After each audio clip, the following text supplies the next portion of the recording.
guys, we're going to do this AP question from the year 2000. It was question number 6. AP does like to give you problems with differential equations where they watch you work it out.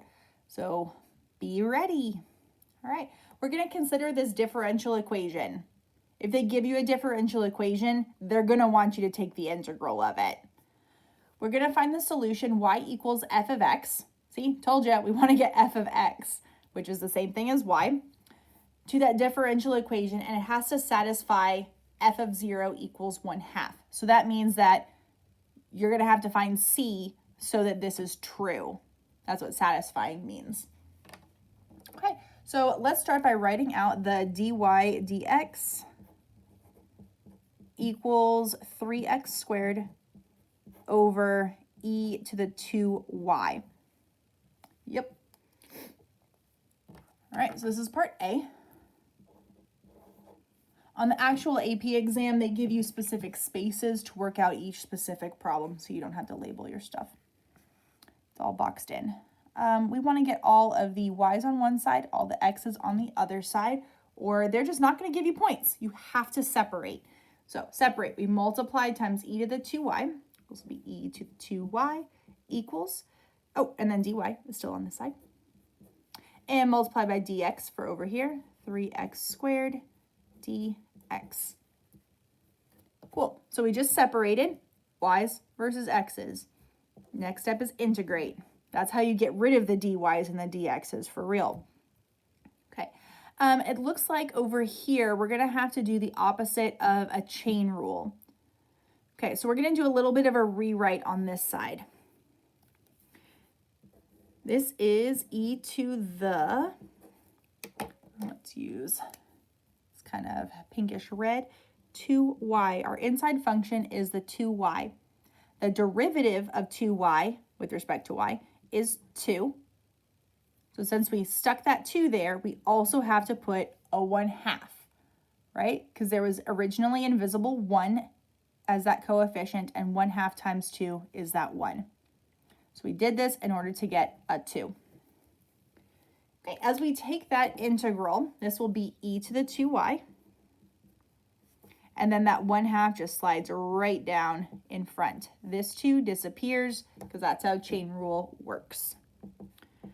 Right side, x to the 3rd power. 3 divided by 3 is an invisible 1 plus c.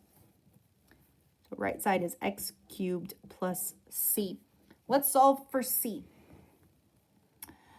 To solve for c, you know what? We can go a little bit cleaner first. If we multiply both sides by 2, we get e to the 2y equals 2x cubed plus c. And you're like, what the heck, Miss Campbell? What do you mean that that 2 times c is still just c?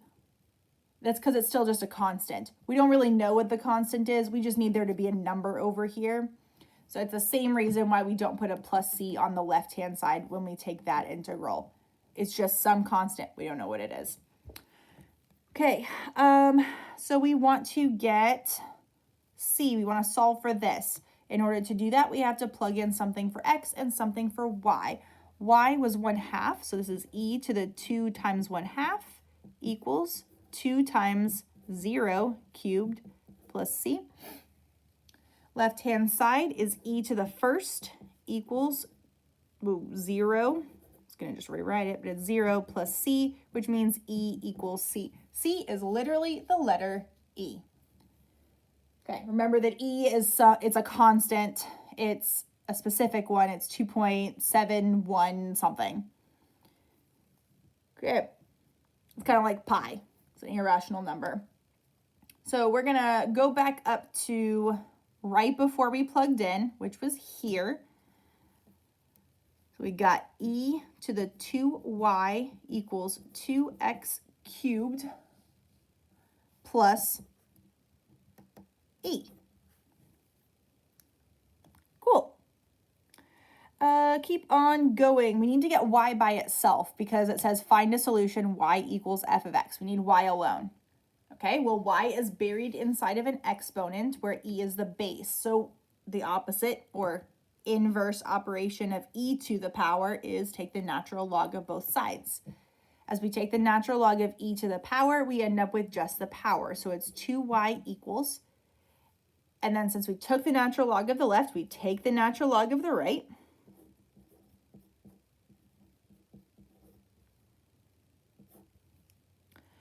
And then y needs to be by itself, so we're going to divide by 2. To make it look a little bit nicer, we will multiply by a half instead. A half natural log of 2x cubed plus e. And that's the same thing as f of x. If it said find f of x, put f of x. You can put both, doesn't matter. Cool.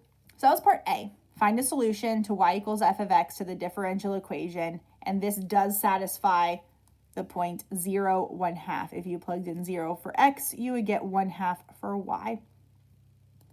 Awesome. Part 2, find the domain and range of the function f found in part A. All right, domain. For natural log, the inside has to be a number that is greater than 0. So let's set, part B, let's set 2x cubed plus e is greater than 0. And solve for x. It's gonna look weird, but it's fine. We'll subtract e from both sides, that 2.7 whatever. 2x cubed is greater than negative e. Divide both sides by 2. X cubed is greater than negative e over 2. And then cube root both sides. X is greater than the cube root of negative e over 2. Okay, when you square root or fourth root, the inside has to be positive. If you cube root or fifth root or odd root, basically, the inside could be negative, no big deal. And then the answer to this would be a negative number.